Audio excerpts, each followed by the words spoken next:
Muy bien, Alfredo Torres es presidente de Ipsos y él tiene, entre las cosas que hace, un blog en Semana Económica que es muy interesante. Él estuvo acá hace 2 semanas y el de esa semana es particularmente interesante porque se llama El Dilema de Nadine. Y era un argumento de por qué a la señora Nadine Heredia no le convenía ser candidata. Alfredo, buenas noches. Buenas noches, Augusto. ¿Por qué no le convenía a la señora Nadine Heredia ser candidata a la presidencia?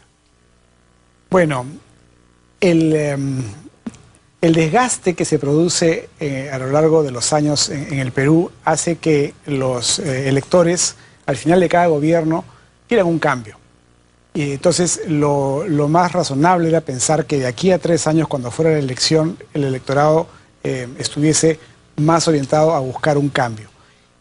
Aún así, si ella lograba hacer, digamos, una interpretación auténtica para poder ser candidata y lograba ser finalmente elegida, iba a ser lo que se conoce como una victoria pírrica, o sea, una victoria en donde la oposición, el electorado, iban muy rápidamente a ser muy críticos de su gobierno porque habría sido percibido como una continuidad, o sea, no habría tenido luna de miel, ¿no? Entonces habría sido una situación bastante difícil de gobernar.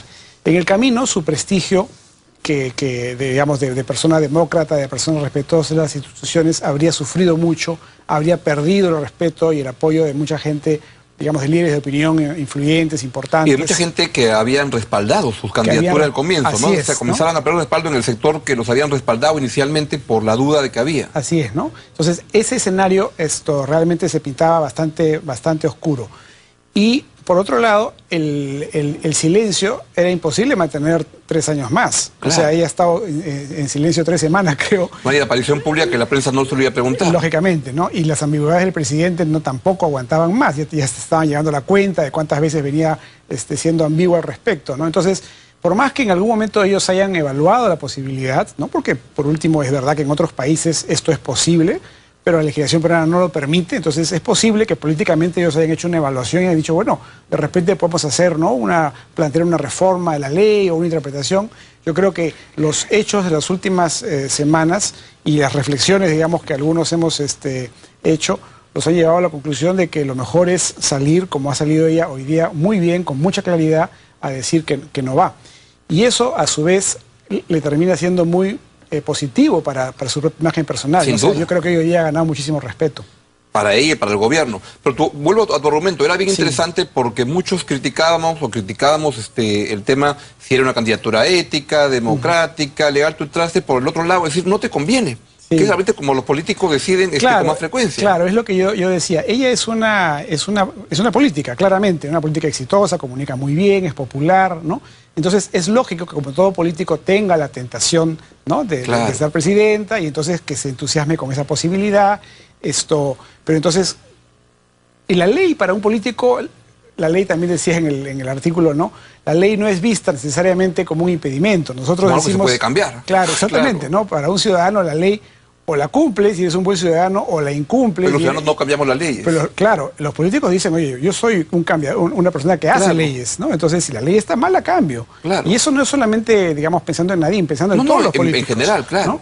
Entonces, por eso me parecía que ir por el argumento legal tampoco era un camino, digamos, suficientemente convincente. Entonces, había que ir por el argumento, digamos, de la factibilidad de este proyecto, ¿no? Y yo creo que esta idea no resuelta de la candidatura de la señora Heredia, el rumor y todo eso, un factor que estaba mellando la popularidad y la credibilidad del gobierno del presidente Humala. Así es, sin duda ese era otro factor que también ellos tenían que tener en cuenta. Todo lo que el gobierno quería hacer empezaba a ser visto cada vez más como un interés político en función de una candidatura, ¿no? Entonces, eso también era una razón por la cual había pues que aclarar el tema de una buena vez.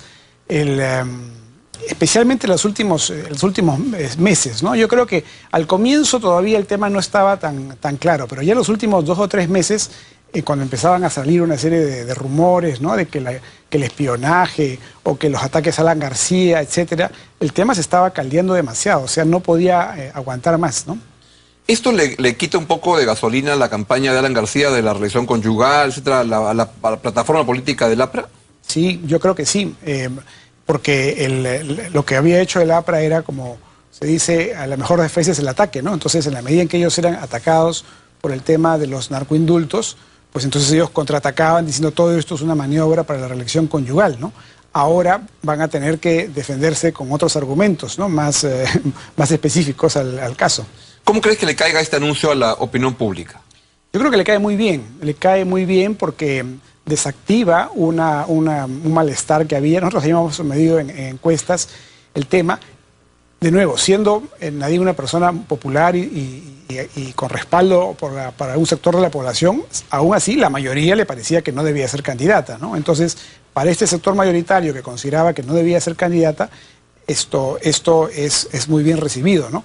E incluso para sus simpatizantes, porque no quiere decir que no pueda ser candidata, por ejemplo, para encabezar la lista parlamentaria. Oh, claro, sin duda, ¿no por supuesto. Y que sería una candidata muy potente, ¿no? Así es, yo creo que sería algo muy fuerte para el partido del gobierno, ¿no? Y es una buena posición también para ser candidata posteriormente. Recordemos el caso precisamente de Keiko. Keiko fue la congresista más votada en su momento y luego la siguiente elección, que fue la última, pues estuvo a 2 puntos de ganar la elección presidencial, ¿no? Sacando el tema de la candidatura, ¿el papel de la señora Heredia puede potenciarse mucho y potenciar al gobierno? Porque puede volver mucho con más fuerza a las actividades públicas, claro, y todo eso. Por supuesto. Le da es muy potente para el gobierno porque ella es una excelente comunicadora y entonces cada vez que ella salga ahora a apoyar determinado proyecto, ya no va a ser visto como un interés político personal, sino como que efectivamente lo que ella ha venido diciendo de que lo hace para apoyar el gobierno de su marido, pues tiene más credibilidad, ¿no? Ahora, el problema es que sacando a la señora Heredia, el gobierno como que también es un órgano político, ¿no? Es un partido político, quiere mirar a la elección que viene. ¿Qué hacen ahora? Bueno, ese sí es un tema que tienen que resolver. Es temprano para decirlo, ¿no? Faltan 3 años. Y Toledo era una candidatura que venían conversando, claro, pero Toledo como que no parece muy candidateable. Eso prácticamente ya se tiene que descartar, ¿no? Una posibilidad efectivamente es que busquen un aliado, pero aparentemente Toledo ya no califica.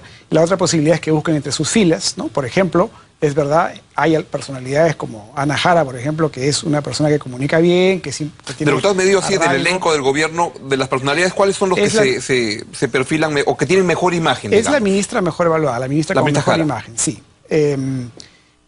Y bueno, también hay otros ministros que son muy respetados, pero que no tienen tanto perfil político, como el caso del ministro de Economía, ¿no? Pero claro, en términos de arraigo popular... Arraigo popular, la verdad... Miguel Castilla no tiene momento no tiene mucho sex appeal, ¿no? Así es, ¿no? En este momento no se ve realmente muchas opciones, ¿no? Justamente algo que le falta al gobierno, tanto a nivel de gabinete como a nivel de Congreso, son personalidades que sean...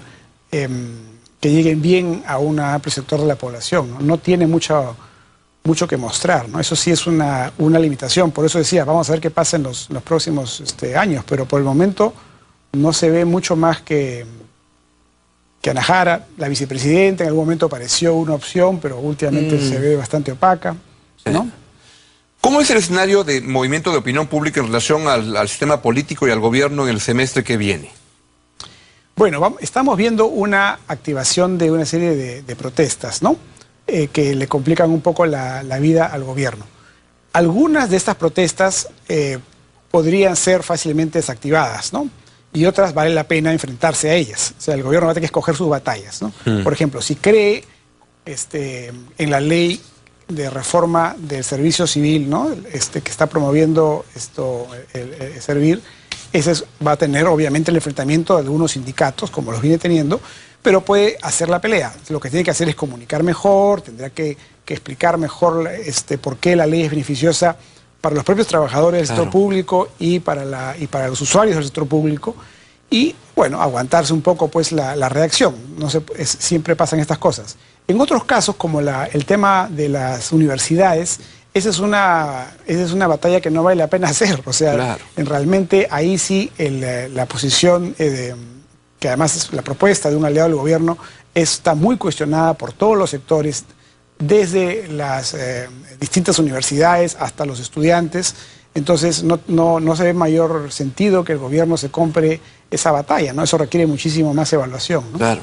Bueno, Alfredo, muchas gracias por venir para explicarnos, esto es muy valioso y yo siempre les recomiendo el blog, es el blog, ¿no? O sea, el blog de Semana Económica. El blog de Semana Económica tiene una serie de colaboradores, yo soy uno de ellos, y efectivamente publico cada 2 o 3 semanas sobre ese tema. Y además, lo bueno, a diferencia de otros que tenemos que escribir una columna diaria, Alfredo escribe cuando tiene una buena idea que desarrollar, Sí. lo cual es fantástico. Esa es la gran ventaja de un blog, así es. Claro, ¿no? Cuando tienes una buena idea, yo creo que casi el periodismo debería salir cuando hay cosas que contar. Sí, sí. Si no, Y no el- sale. Así es. Y el mío se llama Percepciones y Realidades, porque trato justamente de buscar siempre cuando hay una diferencia entre la percepción y la realidad. Eso me da un espacio para escribir. Exacto, pero es muy, muy recomendable porque tiene tips para entender lo que pasa en la política. Alfredo, muchas gracias. Gracias, Augusto.